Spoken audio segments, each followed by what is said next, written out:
Let's see what happens here if I say go live. Okay, here it goes.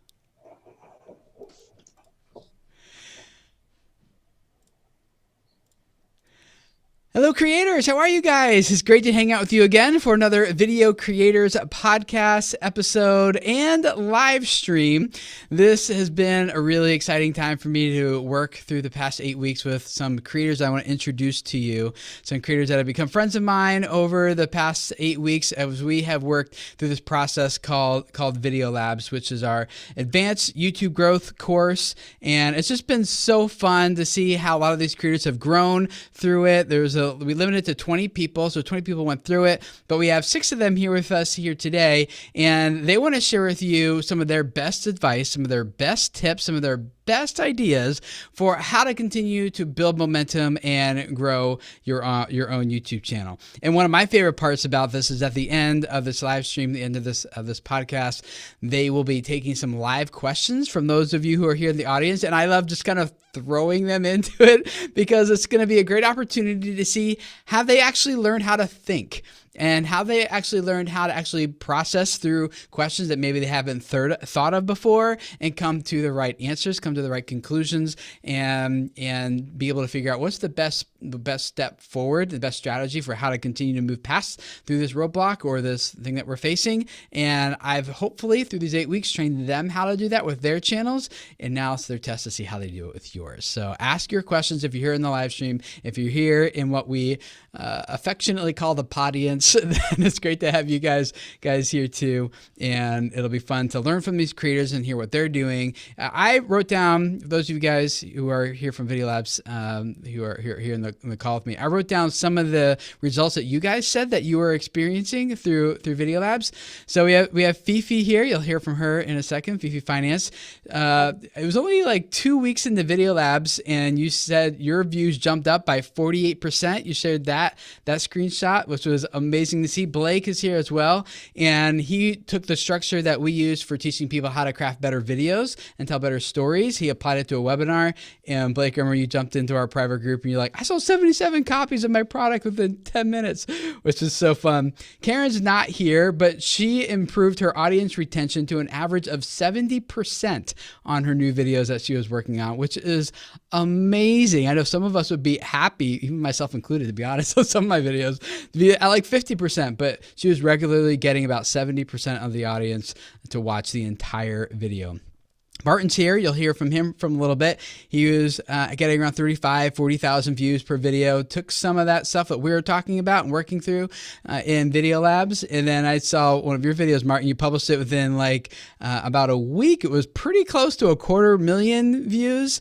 Emma, likewise, she's not here, but she has a cruise channel. She was averaging around 6,000 views per video, but by the time Video Labs ended, she was doing about 20,000 views per video, and some of them were still growing. And one of the most exciting parts for her is that at one of the major cruise lines were now noticing her videos and reached out to her and started sharing her videos with their audiences, which she's like, that's just as good as it can get for someone in the cruise industry on YouTube. Ruckus is here. You'll learn from him here in a second. I remember you, Ruckus, posted like you're getting a little emotional because you were working really hard on a video, following our process, implementing the feedback that we were providing to you, and you launched it with 83% more views than you normally get in those opening that opening time. And because YouTube's like, hey, people are watching this content longer, they're loving it, and it's gaining an increased visibility in suggested and homepage traffic. So then you tried it again. The next video went to 5x your normal views. The next video went to 10x your views after that, and now you have videos with over 100,000 views. I haven't looked today, maybe even pushing a couple 100,000, but definitely a big difference from when you started doing around 1,000-ish views per video. So that was really fun to see. Norm and Kim, they're here. You'll hear from them in a second, but they saw their views increase by over 71%. I remember, Norm, you sharing some screenshots of just all green up arrows, which was really fun and exciting to see. So these people know what they're talking about, and you're going to learn from them and hear from them. What are they doing to actually create this type of growth on their channel? And they'll just share it all with you here in this episode. Really looking forward to it. Now, if you are here in the live stream, Ingrid Blackburn is here. You'll see her. Maybe say you can wave at Ingrid if you'd like, if you're in the chat, and she will be taking your questions throughout this live stream. So at first, we're just going to jump right in, and we're going to share some tips and ideas from each of these creators. But as we go through this, definitely ask your questions there in the chat, and she will be taking those questions and putting them in front of a Google Doc here for us. And so at the end, we will be cranking through as many of your questions as possible that help you experience similar growth. Maybe you have a question that maybe Martin's going to share, Ali's going to share, or someone's going to share, and you want to dig into that more. Ask those in the chat. We want to make this interactive, not just like, hey, look at us, we're cool, we're streaming on YouTube. We actually want to help you move through the obstacles that you're facing as well. So make sure you do that. And thank you, Ingrid, for moderating for us. If you guys have any questions, there she is in the chat. If you guys have any questions, just make sure you tag her. And so tag in, I was going to do it as if you can watch me typing, but tag at Ingrid Blackburn, make sure it gets her attention, and she'll put those questions in front of us. Okay. It's great to see you guys. It's fun to see Brendan here, Ollie's here, Dan's here, Justin outdoors, Maddie's here, dear Julie, good to see you again. Gabrielle, Mr. M, senior community, Nitish, I think you say it. So it's fun to see all you guys here. Looking forward to it. Oh, a good question, Gabrielle. How did you initially promote and get your views past 100? That's great. Maybe we'll let them tackle that for you here in a little bit. Let's start with Alla. Good to have you, Alla. Why don't you tell us a little bit about your channel and what you do on YouTube, and then tell us what your tip is for creators who are struggling to maybe grow their own channels. Thank you for having me here. My name is Alla Shapiro. My channel name is Spa Runner because I own spas and I'm a runner.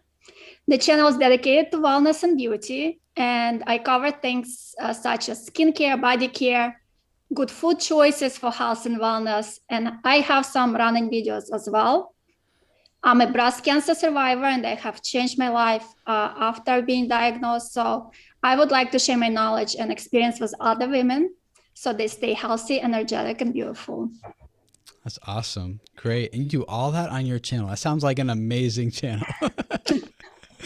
I'm trying. I'm still very small, so.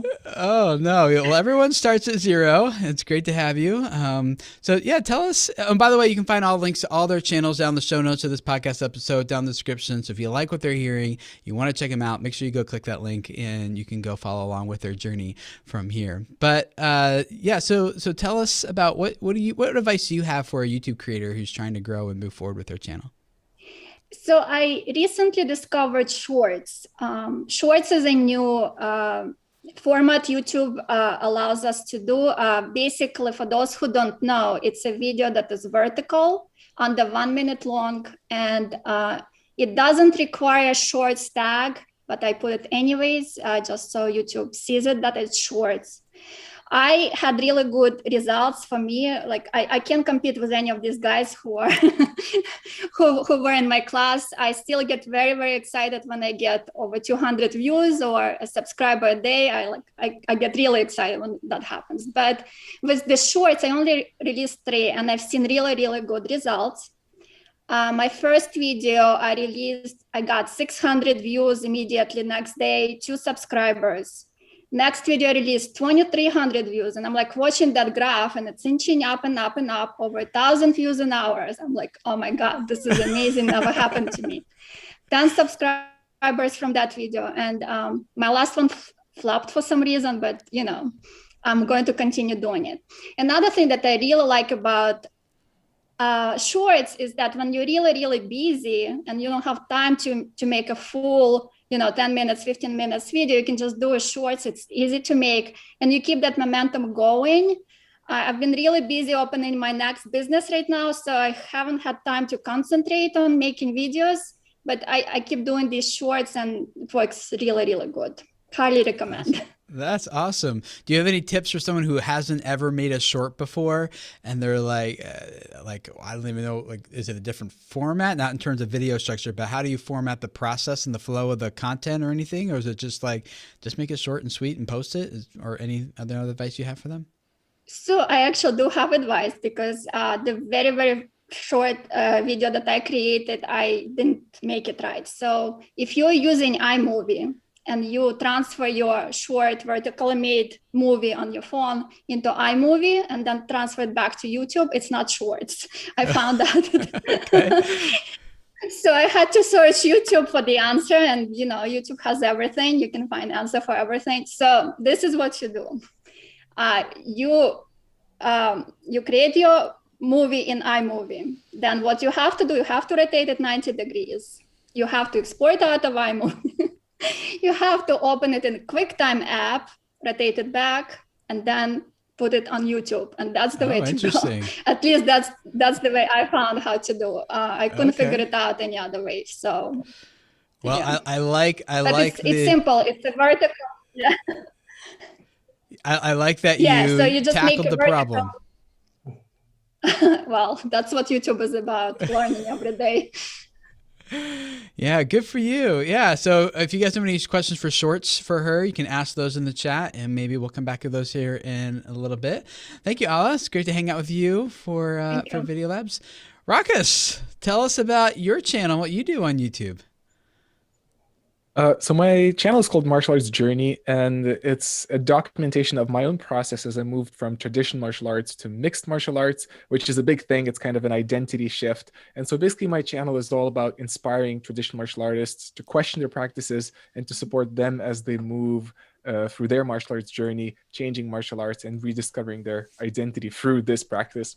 So it's a whole world in itself. And one of the biggest things that I personally picked up from Video Labs, which I like to say was life-changing, because as you tend, I actually, it's a big word, but I think it's very suitable.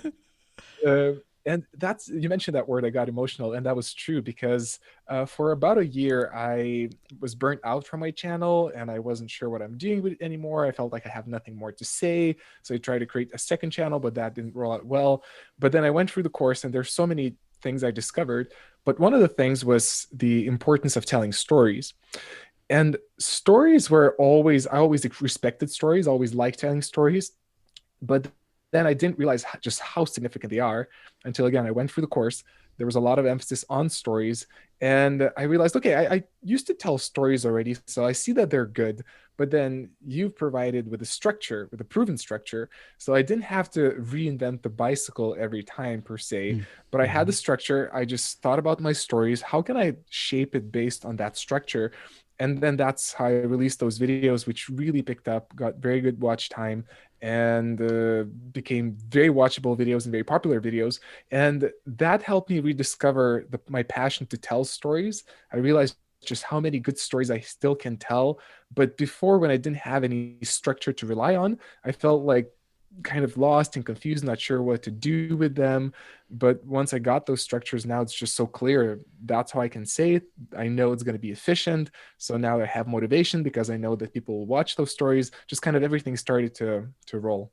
Yeah, that's great. What advice would you give to a creator who's listening, who's like, that sounds great. What do I actually do? How do I take something like martial arts and turn it into a story? Like, aren't you just teaching someone like how to do a certain move and that's that?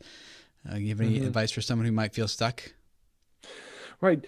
I think, and a lot of what I'm about to say is, again, inspired by the course, but I think we were introduced with the 3-act story structure, which is who's the character, what do they want, what are the challenges and obstacles they go through until they get there, and what's the transformation at the end? Do they succeed or not? And I think you can find that everywhere, and especially in martial arts. There's so many challenges we go through. And I think it's very true what you're saying. Like, a lot of my colleagues who are trying to create martial arts YouTube channels, they struggle with that because they keep creating tutorials, and there's already too many tutorials out there. It's hard to get out there with them. But they ask me the same thing, like, so how do I tell those stories? But then I think it's important to look at, okay, so what are you really going through? Because there's so much adversity in martial arts, whether you get defeated all the time and you want to learn a new movement, but you can't, and you're not able to. And now the dojos are closed and there's nowhere to train. There's so many challenges that we face, but I think we're not looking at the right place. We're not asking ourselves, what is the challenge I'm facing through martial arts, which actually, if I focus on that, I can already create a story and tell a story based on that. So it's not just about the martial art, but it's about me and my relationship with the martial art and Yeah. how I go through that journey.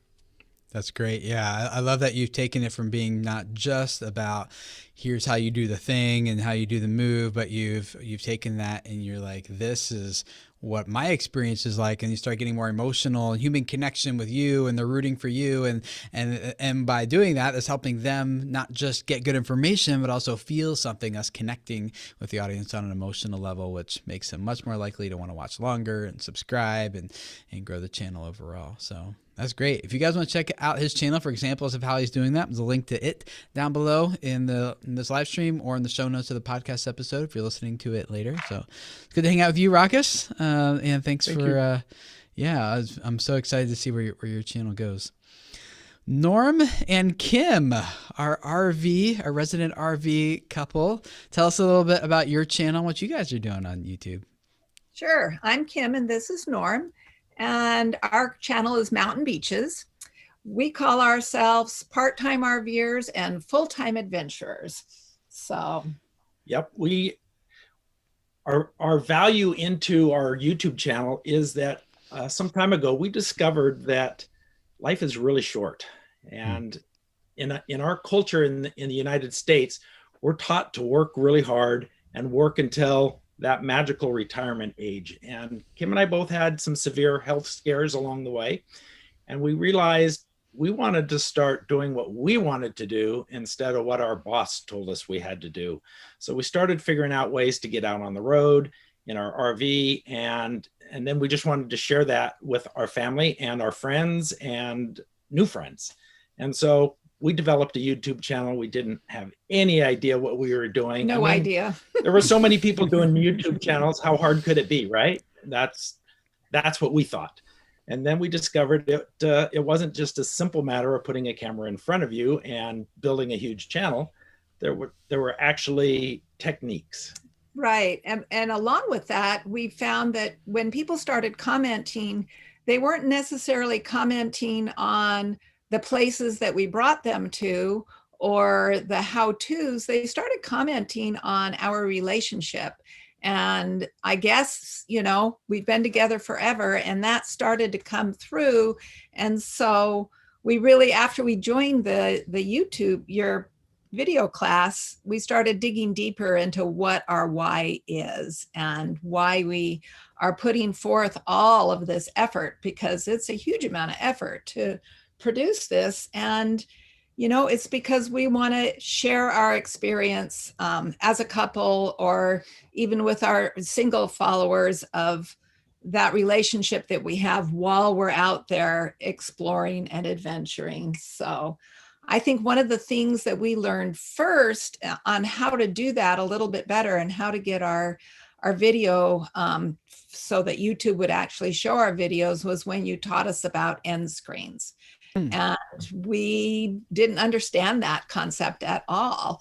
And so now we've started implementing better end screens, purposeful end screens, and not just necessarily pointing to the next video that we want somebody to watch, but telling them why they should watch that video, not just watch this next video, and doing that in such a way that it's natural and that we really do want to share that video with them, and that we think that they would benefit from it. So what did you guys used to do? What did your end screens used to look like? What were you doing there? They were we did a million different things, and none of them were right because we just didn't realize that they were even important.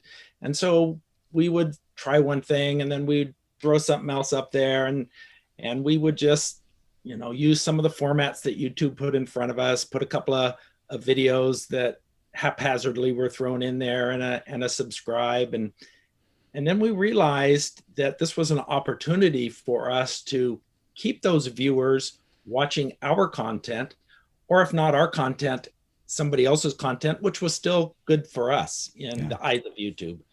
We understood what YouTube valued, and so we could start modeling that and working and thinking. We never even thought about it, to be honest, before your class. We just knew that we needed it, and we put something out there.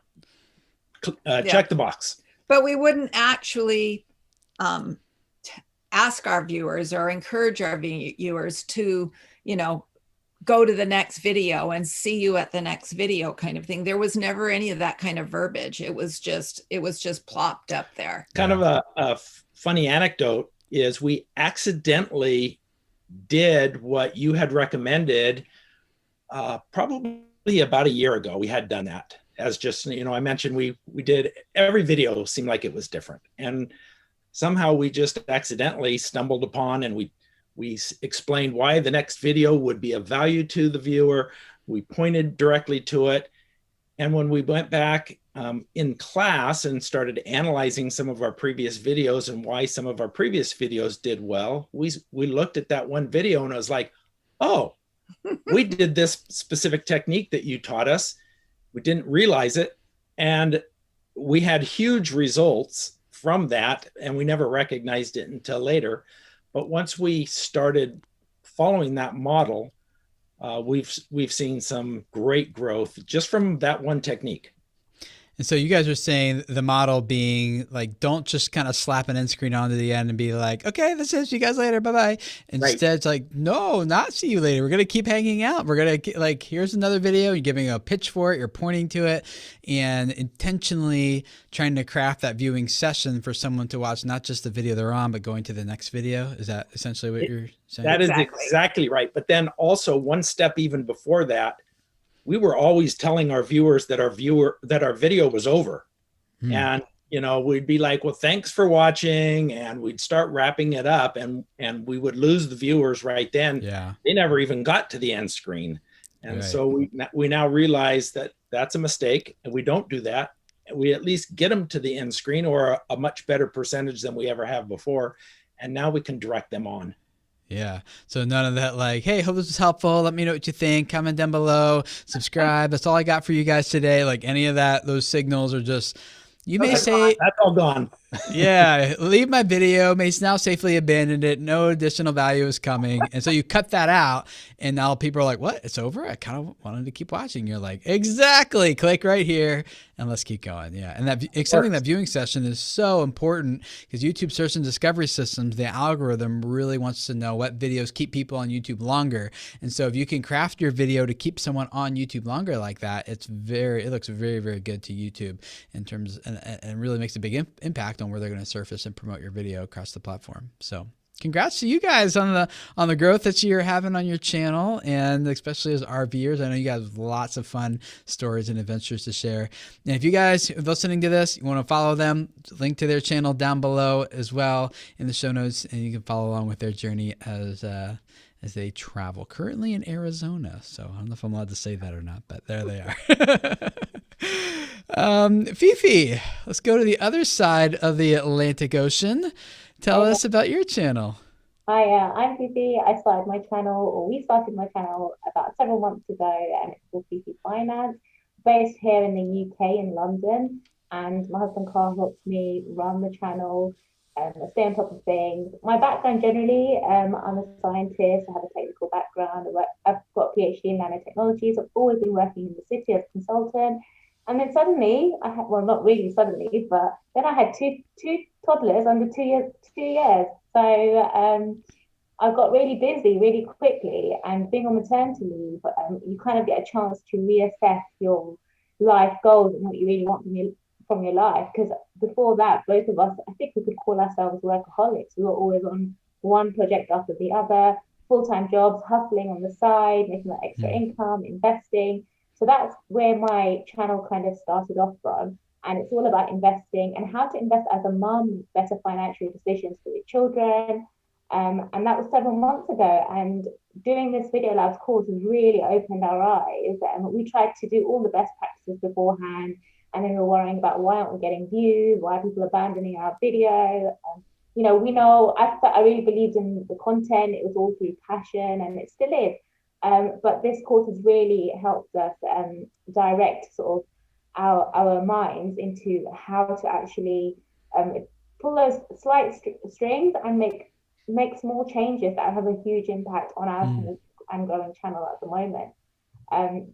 So yeah, that's what our channel is about. And did you want to? Yeah, I can cover off the tip, Tim. So Sure. Yeah.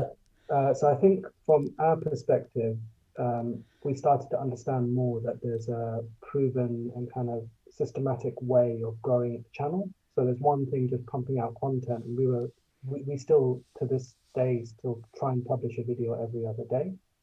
And through that process, we've kind of systematized much of our video production, editing, content writing, script writing, and so on. But one of the things that we were not doing so well is analyzing the data. So we would look at it from a vanity perspective, like how many views have we got, how many likes have we got, how many comments, but not in a way that was giving us valuable feedback to then improve the channel. So I think through the course, we started to look at data in a more meaningful way, setting up things like groups and setting up experiments to then compare metrics that we can then tinker with. And just at the moment, we've been tinkering with thumbnails based on some of the feedback that we got through the channel reviews that people did for us. Mm-hmm. And it's just astounding. Like our click-through rate has now tripled. Wow. We're getting into kind of double-digit click-through rates now. And it's amazing because then that has a reciprocal effect on other content in our library, and videos that we published 6 months ago are now starting to lift off as a result. More people clicking, watching, getting to the end. And then we can see that. So now we can like see which thumbnails are effective, for instance, which hooks are effective, which intro sequences are effective, and run multiple experiments to like hone into particular aspects of videos that we want to improve. That's right. That's awesome. Data, yeah. Yeah, So what are I have to add just there on the back of that point. Reading those analytics doesn't come immediately natural as a new creator. So like several months in, I'm still like logging on, and each time I'm looking at one particular set of analytics, I'm like, what does this mean? Yeah, I can read what it says to me, but what does it actually mean? Right. And I think delving deeper and making those changes and understanding the nuances of what you're changing and what that actually reflects to when you created a video has really like it's made a huge impact, especially as a beginner, sort of like finding our way there. Yeah. So there's a lot of good ways to use your data to spot further opportunities for growth, which we dig into as a part of Video Labs. Carl, I would love to hear what you said. You tripled your click-through rate on your thumbnails. What are if you could give like just maybe one or two quick things that you changed about your thumbnails that improved the click-through rates that maybe other creators could also consider for their thumbnails? What would those things be? Yeah, so we have some rules. So on the image itself, we try to, if we use words, we try and keep less than 3 words now. But for the most part, we're now trying to use the image to create the intrigue. So at least give something away in the image.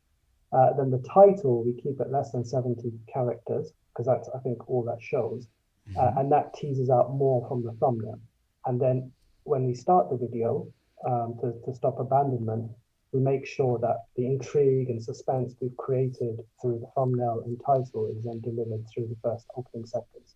So it's like, we call it jab, jab, hook. So jab with the That's a good book about that, I think, right? Yeah, so jab with the thumbnail, jab with the title, and then hook them with the intro. Awesome. Cool.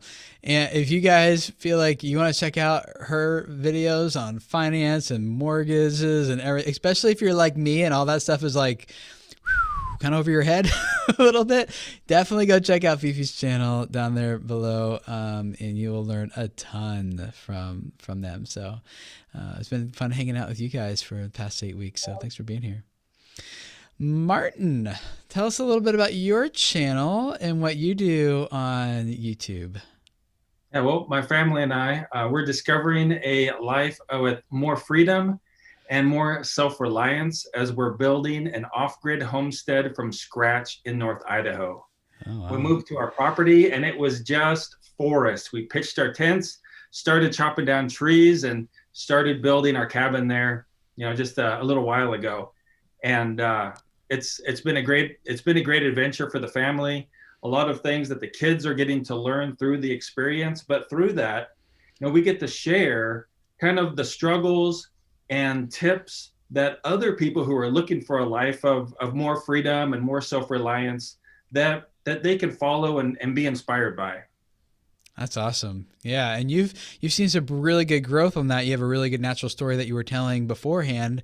And so, what would be your tip for creators to experience the type of growth that you've been experiencing? Yeah, I think they commented on it a little bit earlier, but that jab hook, really, one of the things that I think a lot of creators struggle with is a drop off as soon as somebody comes to their video, right? They get an expectation by seeing the thumbnail, and then they read the title, right? And so if that expectation in the thumbnail doesn't match with what the title actually says, then they're probably not going to click. They're not going to be enticed enough. And so we want the title and the thumbnail to work together to entice them to click. But then once they click, that first few seconds of the video, the hook of the video, it really needs to support that anticipation that they built from the thumbnail and the title. And then if we can do that, we ought to lower our drop-off rate right at the beginning of our videos. So how's that impacted the way that you structure your content? Because most creators think they make the title or they make the video, and then while it's uploading, they're like, shoot, like what's the title and thumbnail going to be? How's that impacted the way you guys make your content?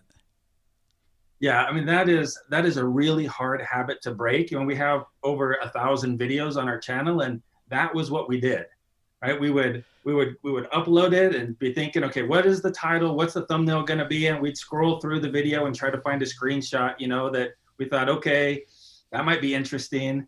And so really, I think what we have to do, and we're still working on, is planning the thumbnail and the title before we actually shoot the video, right? And then when we go to do the hook may not be the first thing we say as we're actually recording the video, but it may happen somewhere in the video that we think, okay, this is where the hook is going to be, and now we'll record the hook, but it could be in the middle of the video, because of what's actually taking place as we're building our homestead.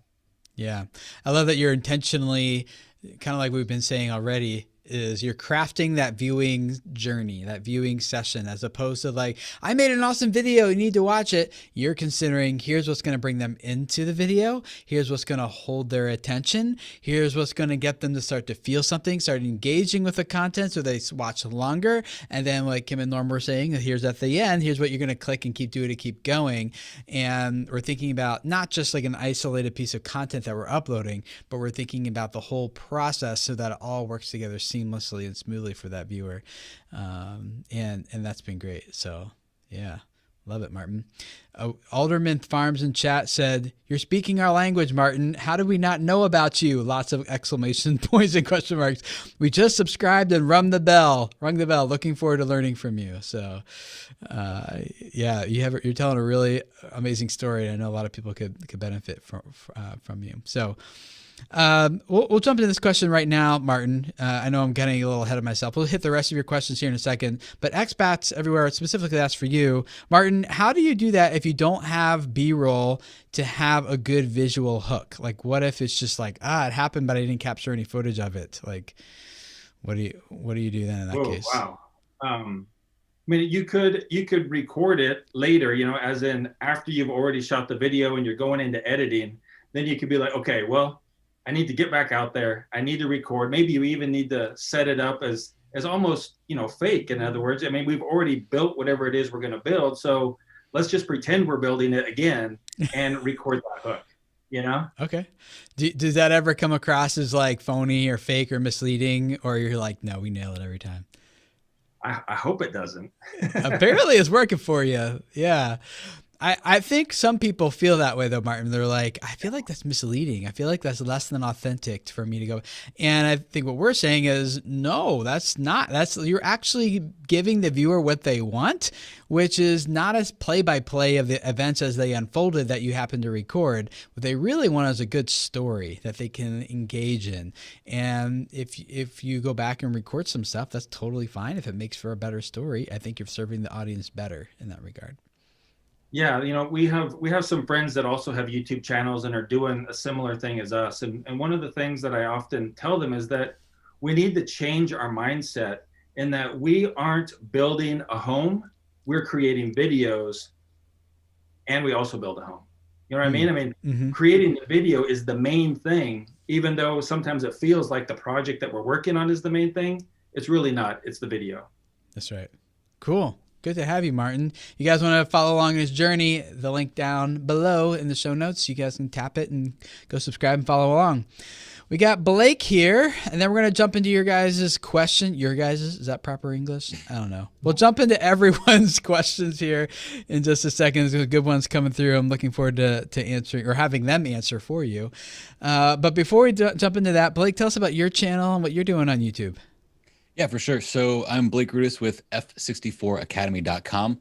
I teach photographers of basically any skill level to master Photoshop so they can build better experiences for their viewer. It's awesome. And if you guys want to check it out, link to his down below. Every time I open Photoshop now, I think about you, Blake, because I'm like, I'm going to really butcher this, lasso tool job. I bet he's got a better way to do it, but it is what it is. He uses the lasso tool. I'm just kidding.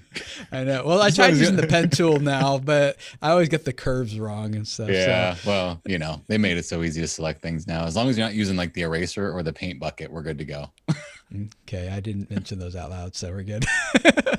Tell us, what's your tip? Because you've having some crazy growth on the business side of things as well as on the channel. So tell us about what you've been doing to experience growth on your channel. I've been seeing an interesting thing in growth. I mean, I think a lot of people think about growth as far as subscribers and views are concerned, but not to say that what I've done here in Video Labs hasn't worked. It's just worked in a different direction. So I came into this initially thinking I'm going to get subscribers, I'm going to get more views, and things are going to be great. But for me, it's actually been a shift in my mindset on why I'm doing what I'm doing. It's kind of weird because, at the beginning of the year, I was thinking about this would be like my growth year, and growth is so open-ended, but doesn't necessarily have to be viewers or subscribers.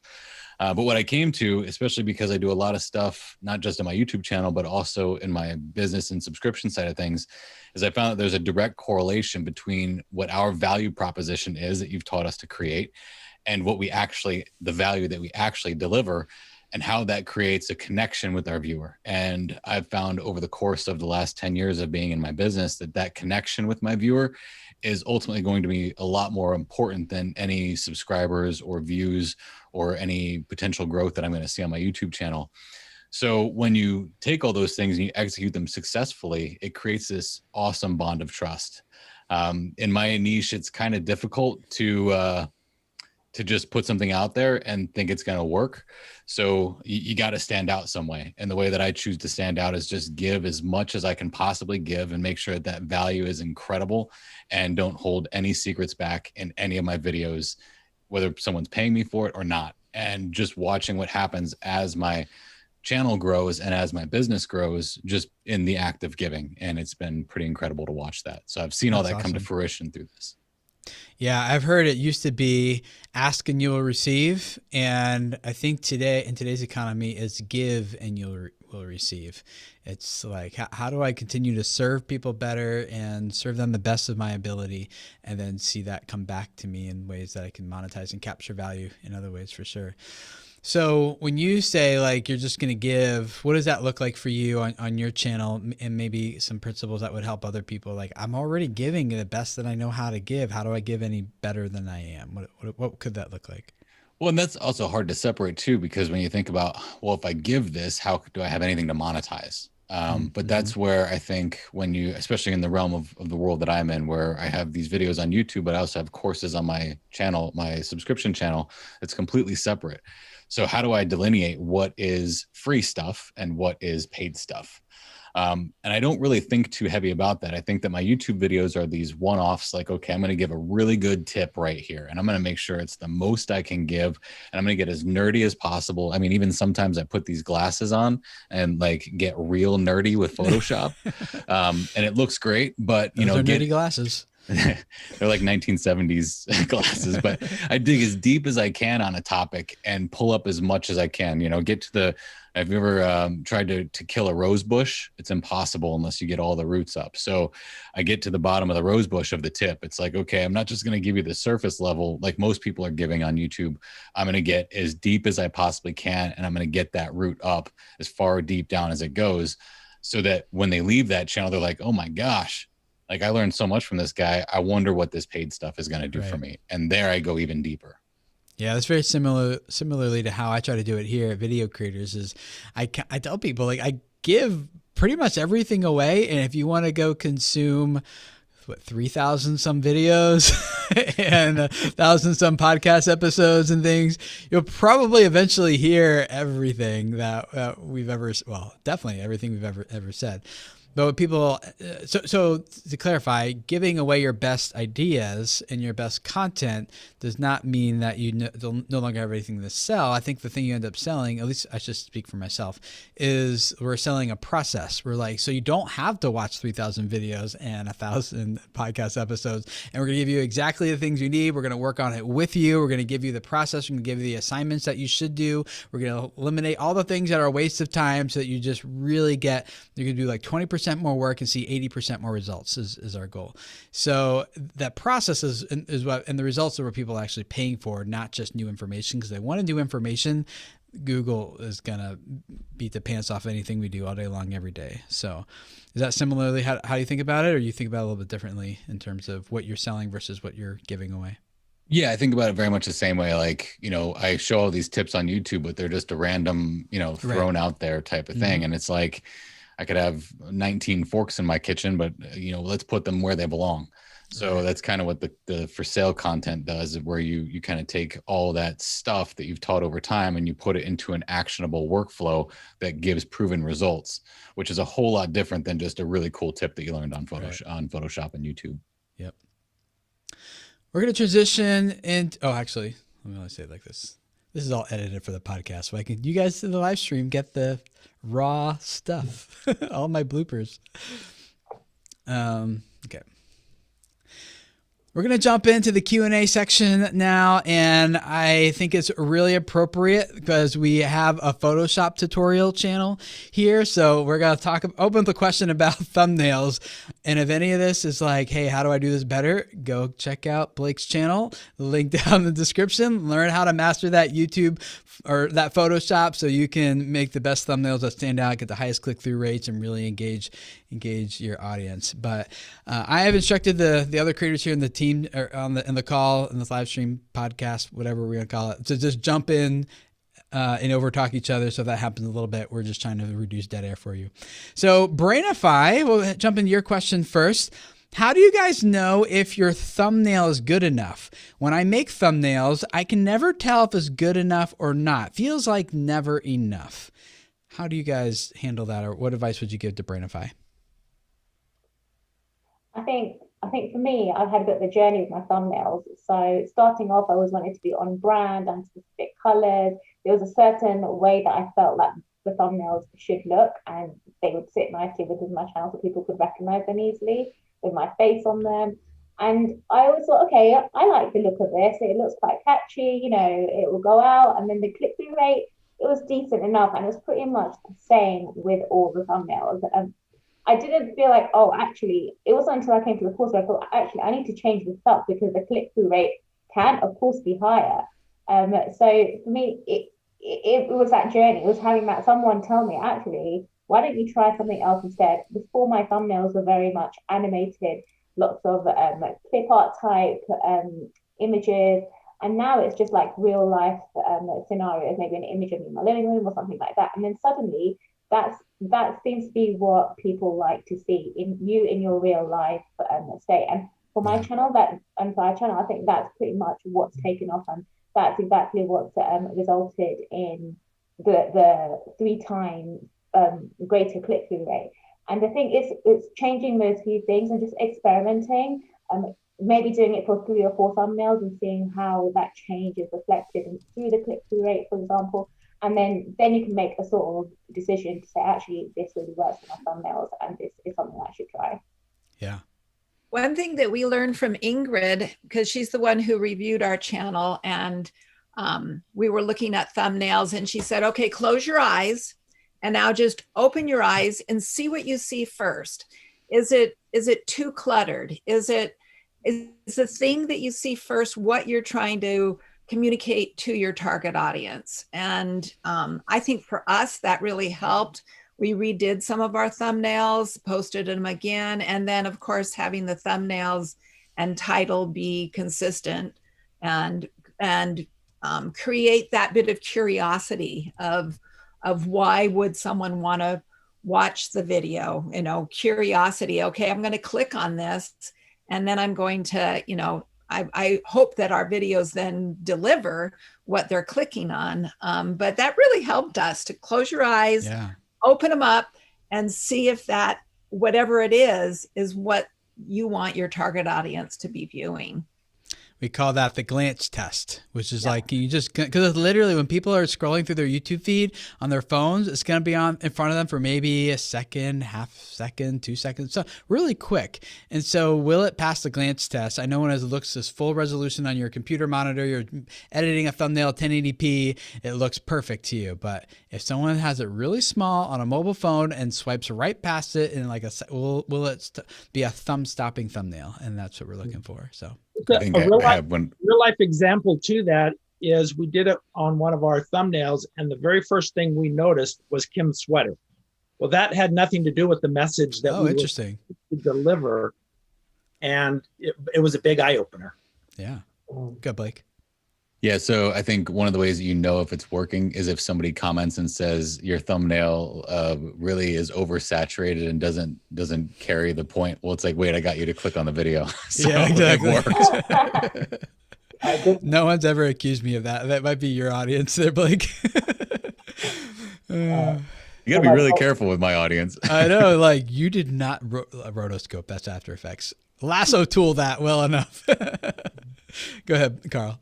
Tim, I just have one more thing. So for us, I think the thing that was really helpful was creating, like when you're creating an experiment of changing thumbnails around, then have a plan as to what you're going to work on, and then group those thumbnails together. And then you can measure those against your channel average and really kind of scientifically see if your thumbnails are improving or if they're actually getting worse. Right. And you guys can access that groups feature in your analytics. If you're in the advanced mode, go up the upper left corner and where your channel name is and click in that little space. It doesn't look clickable at first, but just click on your channel name and then a drop down menu will appear, and there's a couple tabs in there. One of the tabs is called groups. Click on that blue button to create a group. Call it thumbnails with faces, for example, and then put a whole bunch of videos in that group that have thumbnails with faces. Then make a second group called thumbnails without faces and put a bunch of those videos in there, and then use the compare button in your analytics to compare those two groups of videos together, and you can see how those two, like, oh, with faces we get like an extra 2.5% click-through rate on them, making that up. Or like what Carl's saying, which is compared against our channel average, and these do way better. So we know that let's consider thumbnails with faces, for example, and you can look at the data and do it that way to really figure that out, which is great. Let's move on to Pancho Villa asks, literally asks, how do you get viewers to the end of your video?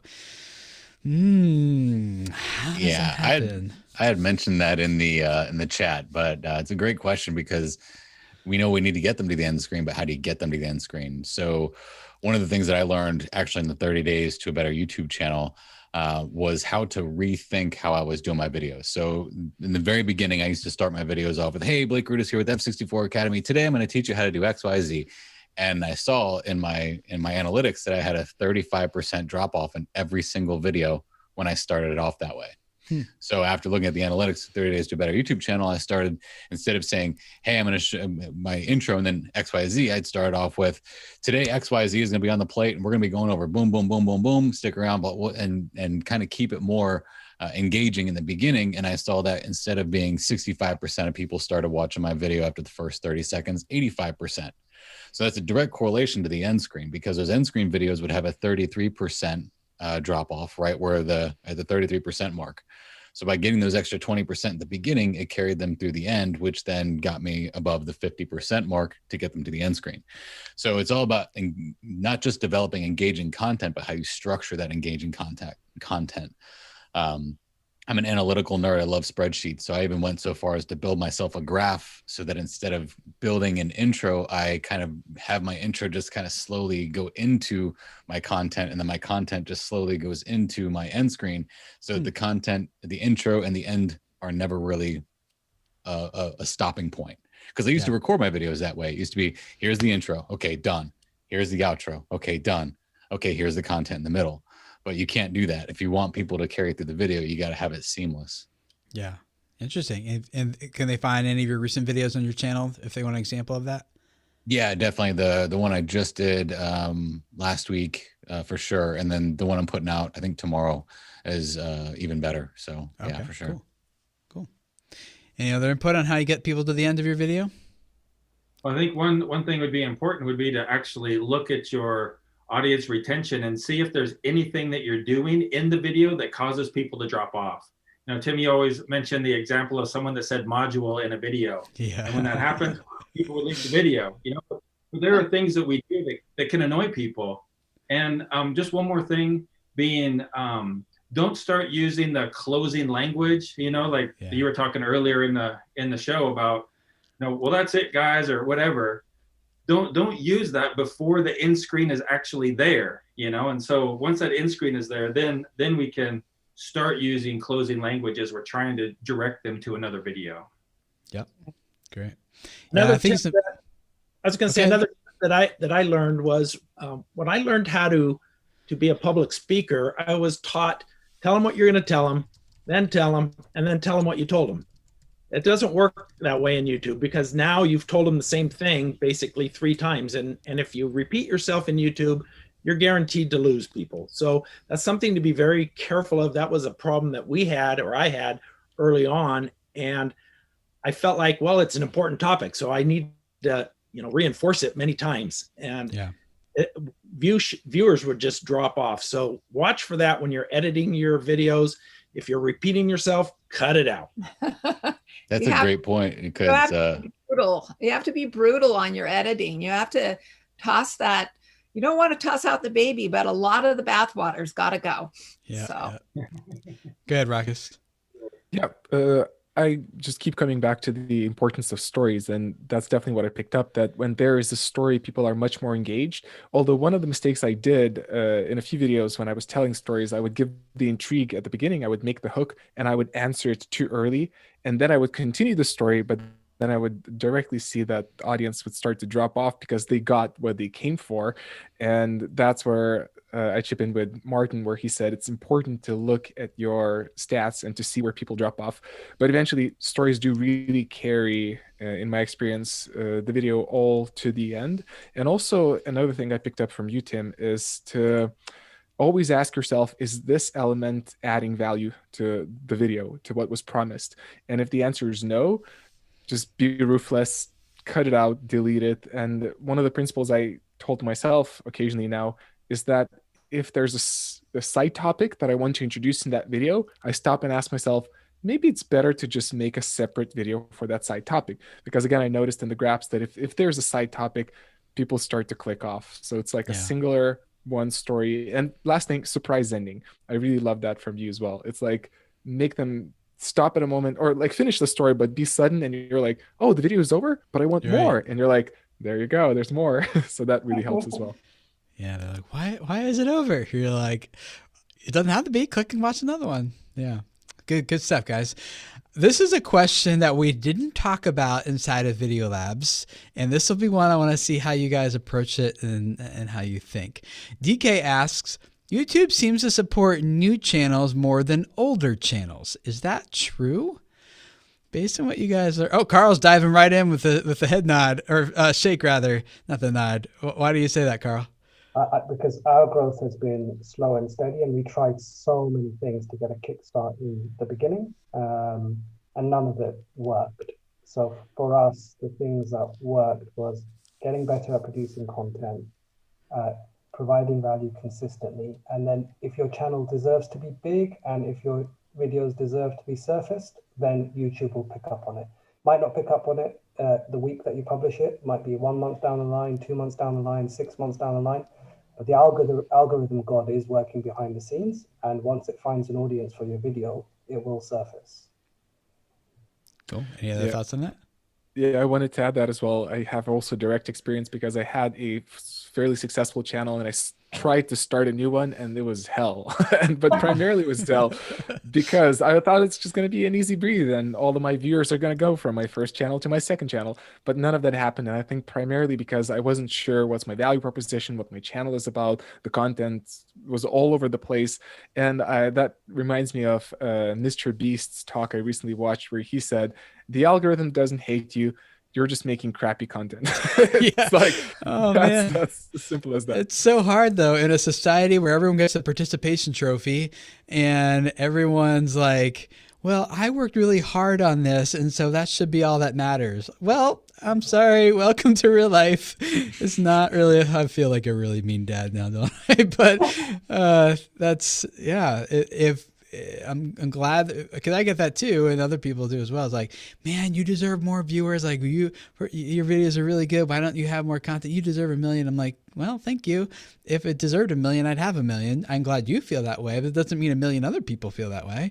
So it's, you know, it's sometimes you just it takes that really, it's really hard to be objective about your own content, which is why I even pay other people to work on my channel for me, because I'm like, this is awesome. They're like, Tim, is it really? You know, and I think we all have that a little bit to some extent, which is why having objective third parties, when you guys, perspective is really helpful. When you guys had your channel reviews as part of Video Labs, was any of it like kind of hurtful, but you're like, yeah, you're probably right. You know? Yeah. For those of you who are familiar, part of Video Labs, there's an opportunity. It's not required, but we do recommend it, that you do some peer reviews of other people who are in the group, and mostly as a process for training you how to work through this process and other people's content so that some of the issues become more glaringly obvious on your own content. And then people get that written feedback about it, and it's often people are like, I knew it, but I just didn't know. And like everyone said it, so like, okay, I must need to change this thing. I think Ala, you mentioned that too, right? And about your channel name. My channel name is Spa Runner, but everybody is like, you don't do much running there on your channel, so change it to something else. So it will be changed. I just didn't get to it, but it's going to be Forever Young. And thank you to all you guys who Forever Young. That. Yeah, Forever Young, like That's me. That's much clearer than Spa Runner for sure. Yeah. Play the Mind asks, this is for those of you who have business stuff around your channel, I think this is a good one. Is your content on YouTube 100% aligned with your business outside of YouTube, or do you use YouTube to complement your business? For example, is it slightly different content on purpose, but maybe compatible with your business, or is it 100% aligned? For those of you who have business, how does it work for you? Maybe Ala and Blake? Yeah, I'd say it's definitely 100% aligned. So the problem is that, especially if you're doing what I'm doing, I'm trying to get people to watch the videos on YouTube, but I need them to take another step. So it's not just go to the end screen, not just watch another video. At some point, I need to get that person to come over to my email list so that I can use my marketing tactics in order to have them become part of a paying subscriber. So the content, if it was just a compliment, like let's say I was doing all these vlogs where I'm going from town to town to town and taking pictures and stuff, and then I put those up on my YouTube channel, but then I do all this crazy Photoshop editing, I'm going to alienate my audience. So my audience needs to know that the thing that I'm creating over here is, yes, it's going to complement what I'm doing over here, but at the same time, they have to be uniquely similar, I would say. Otherwise, you're not going to have good sales. Because you're thinking, well, I'm making all this content over here. Why aren't they buying this? Well, they aren't buying it because it wasn't what they bought into on YouTube. So you kind of have to build your to be geared towards what you're going to sell them so that they know what they're going to get, which also goes into that value proposition thing where they know that I'm giving them a ton of value on YouTube. How can I give them any more? Well, once they buy their first product and they see that I have over delivered and undercharged, they know that that's going to be a repeat pattern. So the repeat pattern of over delivery, the repeat pattern of value proposition. And then there you're going to get subscribers for life, and you're also going to get customers for life. And I can tell you time and time again. Hala, you have a little bit different business. Bike's got a digital business selling information, but you have a brick and mortar actual spas that people can come to. How does your YouTube channel play into your business? This is not a plan to combine together, but I do talk about spa products and body products. I mentioned the products that I love, like not necessarily because we sell them, but I just like them. So I do see people coming to the spa and buying. And during the pandemic, many of my vendors, we were closed, but the vendors gave us affiliate links to sell products. I sold a lot, and I had like 200 or 300 subscribers. It was like actually amazing that worked. Wow. Awesome. Yeah. Cool. I want to do 2 more questions and then a quick lightning round, and then we'll wrap up here. Yo-Yo Finds asks, I'm not seeing any of my tags ranking in my past few videos. Do you think YouTube is looking more at the description when recommending a video?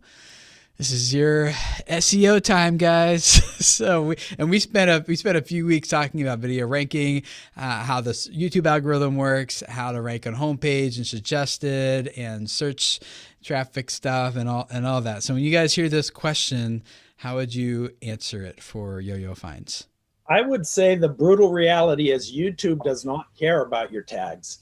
They used to, but they don't anymore. They are more concerned about your content. And they know what your content is. They know what's in your content, and that's what they're basing it off of, not the tags that you might put in there. So I used to spend a lot of time trying to figure out what are the right tags to give to YouTube. I've stopped doing that, and that's allowed me to spend time in areas that are more productive, and it's worked for us. Yep. I was going to say that we spent a lot of time using things like TubeBuddy and vidIQ, and we still use vidIQ, but we use it very differently to how we used to use it before. So now we try to use vidIQ and YouTube to find videos that would go well with the type of content we create, and then use these data tools to then find videos that are trending, and then build videos that either support the arguments, contradict the arguments, or complement the videos that other creators are producing. And then YouTube will figure out that the 2 videos go together, and then hopefully show up more in suggested. So the idea is to, like I think Tim, as you said, is to create content for humans rather than optimizing for robots. That's right. Yep. Martin, you look like you want to jump in there. I was just going to say that I think Google, they look at everything. They listen to what you say. They see what's in the background. They see your thumbnail.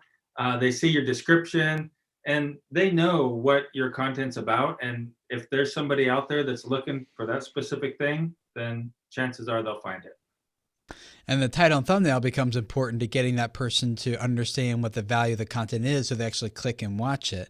So yeah, it's not just tags, it's not just titles, it's not just thumbnails. It's primarily content and titles and thumbnails, because it doesn't matter how amazing the content is if no one's enticed to click in the first place, right? So I want to our lightning rounds, because we got a bunch of questions about thumbnails, so I might just do limit you guys to 1 word or something, and we'll just say yes or no, agree or disagree or something. But before we do that, Justin Outdoors asked a good question. What led you to deciding to go full-time with YouTube? Financial stability, taking a leap and investing in yourself? I know some of you guys are at different positions with, if you consider yourself full-time on YouTube, and you could define that a couple of different ways, whether you're Norman and Kim, or you're Blake or Ruckus, or even you, Martin. But how would you guys, if you consider yourself full-time on YouTube, what led you to being able to feel like you're ready to take that leap? For me, there's somewhat of a quick story. I was running a brick and mortar business, just like martial arts school, and I was feeling a bit burnt out because of it, because it was a lot of grinding and a lot of taking care of stuff all the time. And I also realized that it was always important for me, which is kind of the mission of video labs and video creators, to reach people, to make a difference. But I realized there's only so much I can do in this brick and mortar business. There's only 100 and 150 people that I can reach. And that's great. I mean, that's still people. But then I was also doing a side job on YouTube, and I realized I publish a single video. And if I go to my martial arts school and I say this thing, next time my students come back, I have to say the same thing again. They forget 50% of it and they come back again. But then I create a video and I reach thousands of people. They can watch the video all over again. 7 years later, the same thing I said is going to be there. People ask me a question. I'm like, hey, watch this YouTube video. I don't play this card too much, but that's great. And I realized, yeah, with YouTube, I can reach much more people, and I can take time off, especially being full time. I can recover, make a video, take some time off, and just like I can really live my life much better and make a much more bigger difference by investing a similar amount of energy. So that was a big decision maker for me. Cool. Martin, what were you going to say? I was going to say that when we moved to our off-grid property, I was making $200 a month on YouTube, and that was going to be our full-time. That was going to be our full-time gig. We had saving enough to get us for 6 months, right? Of simple living for 6 months. And if it didn't work out, I was going to go into truck driving or something. I didn't know what I was going to do, but we had a lifestyle that we wanted to pursue. We wanted closer family together, and teaching the kids important principles that we could do. And we just jumped into it and said, this is what we're going to do. And hopefully the Lord will bless it and it'll work. That's awesome. You know what I love? Like, everyone starts smiling, and when you say that, because they're like, oh my gosh, that's an amazing story. And what I love what you're doing there, Martin, is this is a little bit off topic, but I feel like the same principles that make for a good story that people love to hear and listen are the same principles that make for a life that's worth living.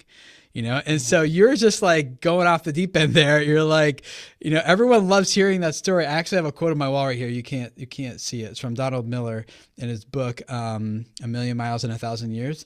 And he says, people love to have lived a great story, but few people like the work it takes to make it happen. Joy costs pain.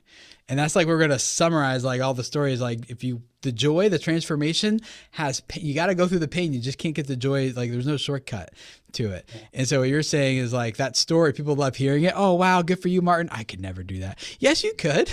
Right. I'm sure we all have some of those types of stories, or maybe like I know I do. I was forced into it, not ones that I wanted to do, but at the end, it makes a good story, and people love, even in the chat, people are saying they love that. So, and I guess the transformation at the end is, now we do make a full-time income. We're able to continue building our homestead up, and it's largely in part because of YouTube. It's awesome. Cool. Let's do our lightning round here. They're all about thumbnails. You guys got them on the thumbnail topic. So just say yes, no, maybe, or test it. Those will be your 4 options. Yes, no, maybe, or test it. Okay. And just shout it out. So, dear Julie, junk journal every day, says, and a couple other people asked this too, should your thumbnail be branded? In other words, should you put your own logo in every thumbnail that you make? Yes, no, maybe, or test it. Test maybe. Test it. Test it maybe. There's a definitive answer for you. So I would say you could test it. Some people said maybe. I'm gonna say no. You say no? Yeah, I haven't seen it work. So there you go. Some people are like, no, I'm confident. Yeah, I haven't seen it make as much of a difference as it used to. So yeah. Okay, a couple people ask here, Blood Covenant and Patty over 60, about showing faces in your thumbnails. Would that help with growth? Yes, no, maybe, or test it? Yes. Yes. Test it. Yes, test it. Usually, but test it. So, and we've talked a little bit about the human connection that happens. Now, if your face isn't in your content, don't force it onto the thumbnail. If you're just doing voiceover work, for example. But if you do show your face in the content, then it might help to show that in the thumbnail, going back to the principle that Martin shared earlier, because it sets an expectation that the viewer has. If they see your face in the thumbnail and they click and see your face, then they feels like they're in the right place. But if they don't see your face and on the thumbnail, and then you open up with just you sitting in, let's say it's like how I bought this apartment complex for $0, and then it's a thumbnail, this amazing apartment complex, but they click play and it's you. This is a real story, actually, a consultation from last week. But as you sitting in front of a library, like a shelf of books, it's like, it's a disconnect, and people more likely abandon it. So I thought it was going to be a lightning round. I'm sorry. I'm jumping in. Dear Julie also asked, should thumbnails look similar? Yes, no, maybe, or test it? Test it. Maybe. Test it. Yes. Yes. I think you're all correct, and I know where you're coming from with your answers. So, like, yes, it should be like branded, look kind of similar, but like, don't make them all look the same, right? Like that would not be good. So, yeah, cool. A lot of other good questions we don't have time to jump into today, but you guys can follow along with their journey down below. Click those links in the show notes to follow their journeys on their YouTube channels as they move forward here from Video Labs. And if you would like to go through Video Labs, we do have 3 sessions available for registration right now, depending on your time zone, your schedule. You can go to videocreators.com/videolabs. And there's one with me that's coming up in May. There's one happening at the end of this month here, March, with Ingrid, one of the other strategists on our team. And then also one with Lennon that starts in April. So I didn't do those in order, but you can figure it out. Just go to videocreators.com/videolabs and learn more about the process, what we're teaching there, and would love to work with you guys. And the thing I love about Video Labs is not just a couple things. It's not just about good information and training and education. It is that followed along with like a good process of things. You're actually doing the work on your channel. And you're doing it with guidance from me and my team and other people, as we're like, just not just like, here's some good information, good luck, but we're actually working with you through that, answering your questions, talking with you every week. But I think the part that I love the most is like the community that develops. No one ever signs up for the community or the relationships, but by the end, what you really find is like, oh, doing this alongside of other people who get what I'm about, who understand what I'm doing. We have this same common language now for how we're approaching our channel growth and our channel strategy.